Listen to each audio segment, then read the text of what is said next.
Episode స్టార్టింగ్లో Clover కింగ్డమ్ని చూపిస్తారు. Hedge విలేజ్తో compare చేసుకుంటే క్లోవర్ కింగ్డమ్ చాలా డిఫరెంట్గా ఉంటుంది. ఆస్తా అండ్ యూనో మొత్తం కింగ్డమ్ని ఎక్స్ప్లోర్ చేస్తూ ఉంటారు. ఆస్తా ఇలా అంటాడు, ఇది ఎంతైనా విజార్డ్ కింగ్ యొక్క ప్లేస్ కదా, ఇలానే ఉంటుంది. నేను విజార్డ్ కింగ్ అయిన తర్వాత ఇది నా ప్లేస్ అవుతుంది. యూనో దానికి నేను విజార్డ్ కింగ్ అయ్యేది నువ్వు కాదు అంటాడు. అండ్ ఆస్తా దానికి నేను నీకు బయటికి రావడానికి ఖచ్చితంగా ఛాన్స్ ఇస్తాను అంటాడు. నెక్స్ట్ సీన్లో నాష్ ఇలా అంటాడు, ఈ ప్లేస్ ఆస్తా లేకుండా ఎంత ప్రశాంతంగా ఉంది. సిస్టర్ లిల్లీ ఇలా అంటుంది, వాళ్ళు ఈ పాటికే రాయల్ కింగ్డమ్కి చేరిపోయి ఉంటారు అనుకుంటా. వాళ్ళ ఎగ్జామ్ మంచిగా జరగాలని కోరుకుంటున్నాను. నెక్స్ట్ సీన్లో ఆస్తా అండ్ యూనో కలిసి మ్యాజిక్ నైట్స్ ఎగ్జామ్ జరిగే ప్లేస్కి అయితే వెళ్ళిపోతారు. ఆ ప్లేస్లో ప్రతి ఒక్క పార్టిసిపెంట్ యొక్క గ్రూమర్ని చూసి వాళ్ళ యొక్క రిజిస్ట్రేషన్ని కంప్లీట్ చేసుకుంటారు. యూనో గ్రూమర్ని చూసి అక్కడ ఉన్న వాళ్ళందరూ కూడా షాక్ అయిపోతారు. ఆస్తా అండ్ యూనో లోపలికి వెళ్ళిపోతారు. అండ్ ఇక్కడ కొన్ని బోట్స్ అయితే వచ్చి ప్రతి ఒక్కరి చుట్టూ తిరుగుతూ ఉంటాయి. అండ్ ఈ బోట్స్ని యాంటీ బోట్స్ అంటారు అని అక్కడ ఉన్న వాళ్ళు మాట్లాడుకుంటూ ఉంటారు. ఈ బోట్స్ ఏంటంటే మ్యాజిక్ పవర్ లోపాల చుట్టూ ఉన్న వాళ్ళల్లో తిరుగుతూ ఉంటాయి.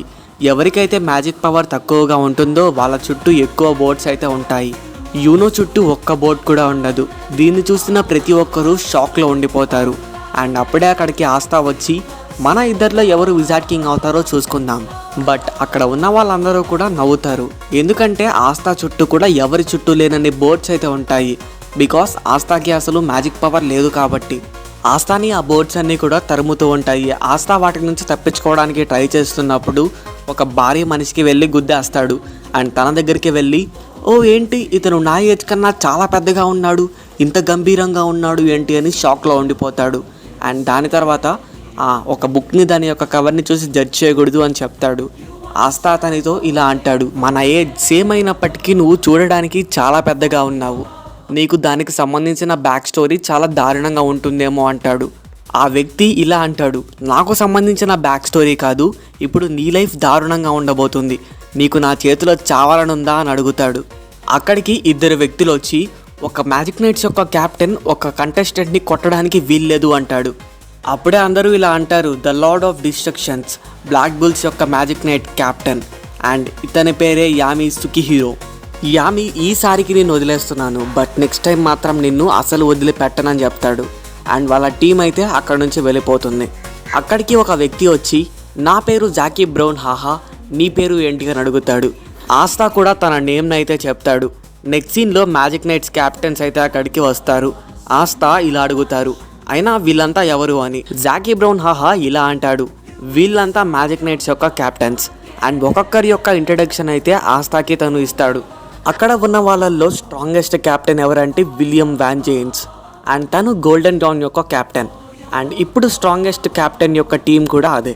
అండ్ ప్రతి క్యాప్టెన్ యొక్క పవర్ అనేది 100 మేజర్స్ యొక్క పవర్ కన్నా ఎక్కువగా ఉంటుంది. ఆస్తా విజార్డ్ కింగ్ని వెతుకుతూ ఉంటాడు.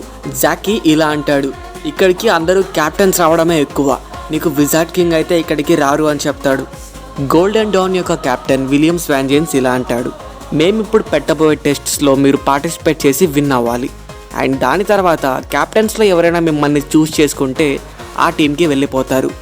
ఒక క్యాప్టెన్ మిమ్మల్ని చూస్ చేసుకుంటే మీరు ఆ టీంలోకి వెళ్తారు. లేదా 2 లేదా 3 క్యాప్టెన్స్ మిమ్మల్ని చూస్ చేసుకుంటే మీకు ఇష్టం వచ్చిన టీంలోకి వెళ్ళొచ్చు. మిమ్మల్ని ఏ క్యాప్టెన్ చూస్ చేసుకోలేదు అనే దానికి అర్థం మీరు డిస్క్వాలిఫై అయిపోయారు అని. అయితే ఇప్పుడు మనం మన యొక్క ఫస్ట్ టెస్ట్ని స్టార్ట్ చేద్దాము. మీకు ఇప్పుడు కొన్ని కర్రలు ఇవ్వడం జరిగింది. అండ్ వాటిని యూజ్ చేసి మీరు ఎగరాలి. మీ యొక్క పవర్ అనేది మీ కంట్రోల్లో ఉంటే మాత్రమే ఎగరగలరు. అక్కడ ఉన్న వాళ్ళందరూ కూడా వాళ్ళ యొక్క పవర్స్ని యూజ్ చేసుకొని ఎగురుతారు.